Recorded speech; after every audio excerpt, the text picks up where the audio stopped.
जब भी हम किसी को फॉर्च्यूनर में बैठा देखते हैं तो हमारे मन में ऑटोमेटिकली उस इंसान के प्रति रिस्पेक्ट या फिर डर की भावना बन जाती है, क्योंकि हमें लगता है कि हो ना हो इस व्यक्ति का कोई ना कोई पॉलिटिकल कनेक्शन जरूर होगा। तो फिर आखिर टोयोटा की फॉर्च्यूनर में ऐसा है क्या कि आम भारतीय से लेकर बड़े बड़े सेलिब्रिटीज और पॉलिटिशियंस तक इसको पसंद करते हैं? क्यों आज फॉर्च्यूनर एक कार से ज्यादा स्टेटस सिंबल बन चुकी है और कैसे इस कार से इंडियन गवर्नमेंट अपनी जेब भर रही है? आज के इस वीडियो में हम आपको सभी सवालों का जवाब देने वाले हैं।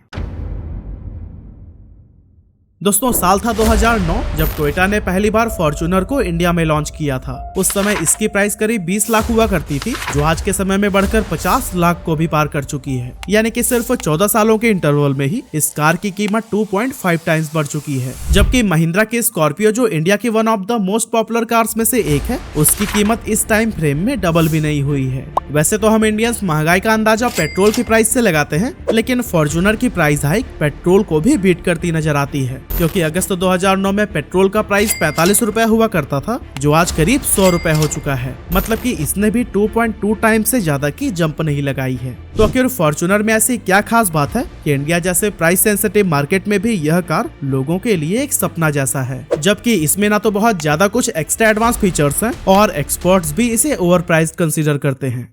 तो दोस्तों, इस सवाल का जवाब ढूंढने के लिए हमें टोयोटा फॉर्च्यूनर की हिस्ट्री को थोड़ा झांकना पड़ेगा। एक्चुअली फॉर्च्यूनर को जापानीज ऑटोमेकर कंपनी टोयोटा ने बनाया है और इसे सबसे पहले दिसंबर 2004 में हुए थाईलैंड इंटरनेशनल मोटर एक्सपो में रिवील किया गया था। इस कार को पहले तो मलेशिया, इंडोनेशिया, थाईलैंड और कोलंबिया जैसे देशों में लॉन्च किया गया था, लेकिन टोयोटा फॉर्च्यूनर की असल किस्मत तब बदली जब इसे अगस्त 2009 में इंडिया में लॉन्च किया गया। अब इंडियन मार्केट में लार्ज एसयूवीज की कम डिमांड को देखते हुए टोयोटा ने हर महीने सिर्फ 500 कार्स के प्रोडक्शन का ही टारगेट बनाया था, पर टोयोटा के एक्सपेक्टेशन के बिल्कुल विपरीत उन्होंने पहले 6 महीने में 3800 से भी ज्यादा कार्स की सेल की और इंडिया के लार्ज एसयूवी मार्केट के 65% हिस्से पर कब्जा कर लिया। फिलहाल आज की बात करें तो टोयोटा फॉर्च्यूनर का मार्केट शेयर 85% से भी ज्यादा है और कोई भी दूसरी कार इस सेगमेंट में फॉर्च्यूनर को टक्कर नहीं दे पा रही। फॉर्च्यूनर ने तो इंडियन मार्केट में आते ही ऐसी सनसनी मचा दी थी कि एक समय तो इसकी बुकिंग को भी रोकना पड़ गया था। मित्सुबिशी, पजेरो और फोर्ड एंडेवर, जो उस समय इस सेगमेंट को डोमिनेट करते थे, उनकी सेल्स काफी तेजी से डाउन होने लगी और आज वो हर महीने 100 कार्स बेचने में भी स्ट्रगल कर रहे हैं। वहीं दूसरी तरफ फॉर्च्यूनर हर महीने 2000 से 3000 कार सेल कर रही है और ये नंबर साल दर साल बढ़ता ही जा रहा है। दोस्तों, टोयोटा का लक्ष्य एक ऐसी कार बनाना था जो रिलायबल हो और डेवलपिंग कंट्रीज की खराब रोड कंडीशंस के बावजूद ड्यूरेबिलिटी और कंफर्ट में टॉप क्लास हो, और टोयोटा फॉर्च्यूनर में हमें ये सभी खूबियां बखूबी देखने को मिलती हैं। पर फॉर्च्यूनर की सक्सेस का सबसे बड़ा सीक्रेट छिपा था इसकी इंजन परफॉर्मेंस में। कंपनी ने इंडिया में इसका जो पहला वेरिएंट लॉन्च किया था उसमें 3 लीटर का टर्बो डीजल इंजन था जो 171 bhp की पावर जनरेट करता था और इसका टॉर्क 343 Nm था।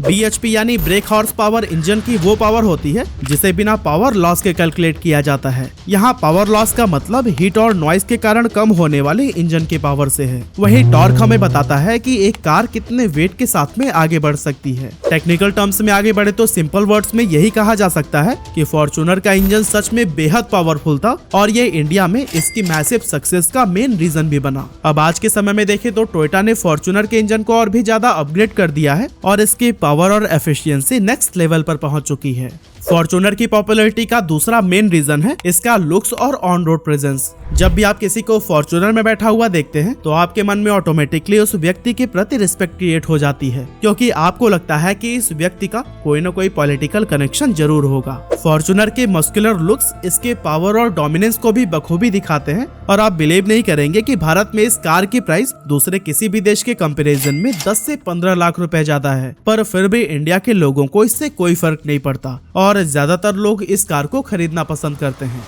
अब दोस्तों, इस माइंडसेट के पीछे का सबसे बड़ा रीजन है ह्यूमन बेसिक नेचर का। हर इंसान अपनी लाइफ में सक्सेस अचीव करना चाहता है और एक बार जब वो सफल हो जाता है तो फिर वो अपनी सक्सेस और पावर का लोगों के सामने शो ऑफ भी करना चाहता है, क्योंकि अल्टीमेटली तभी दूसरे लोग उसकी रिस्पेक्ट करेंगे और उसका सोशल स्टेटस हाई होगा। अब इसे आप आईफोन के एग्जांपल से भी समझ सकते हैं, जिसे इंडिया में एक स्मार्टफोन नहीं बल्कि स्टेटस सिंबल माना जाता है। अब जब बात सोशल स्टेटस की आती है तो हम इंडियंस लॉजिकल से ज्यादा इमोशनल डिसीजंस लेते हैं, जैसे कि फाइनेंशियल एक्सपर्ट्स के अकॉर्डिंग घर रेंट पर लेना हमेशा सस्ता होता है है इन कंपैरिजन टू घर को खरीदना, लेकिन फिर भी हम बड़े और महंगे घर खरीदते हैं क्योंकि ये हमारे लिए एक इमोशनल डिसीजन होता है और इससे हमारे सेंटिमेंट्स जुड़े होते हैं। सिमिलरली हम इंडियन अपनी शादियों में भी बहुत खर्चा करते हैं जिससे कि हमारा सोशल स्टेटस हाई लगे। हालांकि दोस्तों फॉर्च्यूनर की रिलायबिलिटी भी इसके पॉपुलर होने का एक इम्पोर्टेंट रीजन मानी जाती है क्योंकि टोयोटा फॉर्च्यूनर एक 7 सीटर एसयूवी है जो कि ऑफ रोड के लिए भी बेस्ट चॉइस मानी जाती है और ये फीचर्स आपको इस सेगमेंट के किसी भी एसयूवी में देखने को नहीं मिलते। फॉर्च्यूनर के इंडियन मार्केट में एंट्री लेने से पहले इस पर मत्सुबिशी, पजेरो और फोर्ड एंडवेयर जैसे एसयूवीज का कब्जा हुआ करता था, लेकिन इन कंपनीज की आफ्टर सेल सर्विस उतनी अच्छी नहीं थी जिसकी वजह से ये कस्टमर्स का ट्रस्ट नहीं जीत पा रहे थे। पर टोयोटा उससे पहले ही इनोवा जैसी कार्स को लॉन्च करके अपनी आफ्टर सेल सर्विस को प्रूव कर चुका था जिसका पॉजिटिव इम्पैक्ट उनकी फॉर्च्यूनर की सेल्स में भी दिखा। टोयोटा ने अपने प्रोडक्शन की क्वालिटी से इंडियन कस्टमर्स का दिल जीता और ओवर द ईयर्स अपनी ब्रांड रेपुटेशन को भी बरकरार रखा।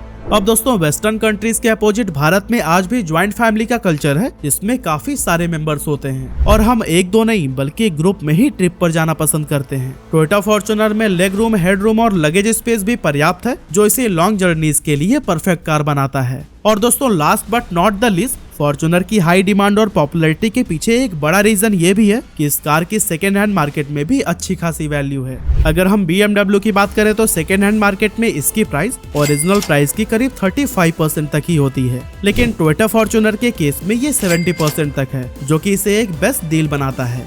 लेकिन अब सवाल उठता है कि क्या ये सभी रीजंस फॉर्च्यूनर की लगातार बढ़ती प्राइस को जस्टिफाई करते हैं, क्योंकि आज के टाइम पर टोयोटा फॉर्च्यूनर की कीमत 50 लाख से भी ज्यादा हो चुकी है। इसके पीछे कुछ और भी रीजंस हैं जो कि डायरेक्टली कार के फीचर्स से डिफाइन नहीं होते।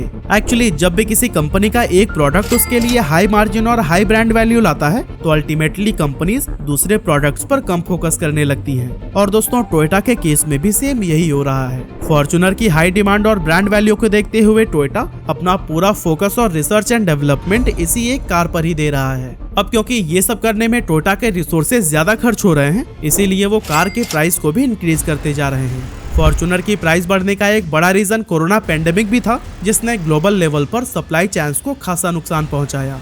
इस दौरान कंपनी के सेल्स और प्रॉफिट डाउन हो गए, जिसकी भरपाई करने के लिए पेंडेमिक के बाद टोयोटा ने फॉर्च्यूनर के प्राइस को इंक्रीज कर दिया। अब यूं तो सभी कार कंपनीज ने ऐसा किया था, पर टोयोटा के प्राइसेस को कुछ ज्यादा इंक्रीज कर दिया गया। एक्चुअली टोयोटा यह जान चुकी थी कि फॉर्च्यूनर इंडियन कस्टमर्स के लिए पैसे की बात से ऊपर उठ चुकी है और अब वो नोटों पर नहीं बल्कि इमोशंस पर बिकती है।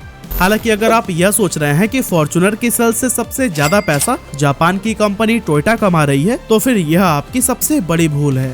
भारत में बिकने वाले हर फॉर्च्यूनर से सबसे ज्यादा पैसे कमाती है खुद भारत सरकार।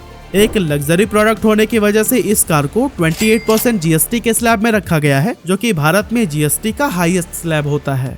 इस तरह से 50 लाख की फॉर्च्यूनर पर 14 लाख तो सिर्फ जीएसटी ही देना पड़ता है। इसके बाद registration, green cess, insurance, traction control system, extended warranty और लॉजिस्टिक चार्जेस के नाम पर भी अच्छा खासा पैसा वसूला जाता है। अब अगर इन सभी चीजों को भी ऐड कर दिया जाए तो फिर सिर्फ एक टोयोटा फॉर्च्यूनर की ही बिक्री से भारत सरकार 18 लाख रुपए से भी ज्यादा की कमाई करती है, जबकि 50 लाख की कार बेचने के बाद से डीलर्स को महज 1 या फिर 1.5 लाख के आसपास ही प्रॉफिट होता है और टोयोटा कंपनी की जेब में भी लिमिटेड अमाउंट ही पहुंचता है।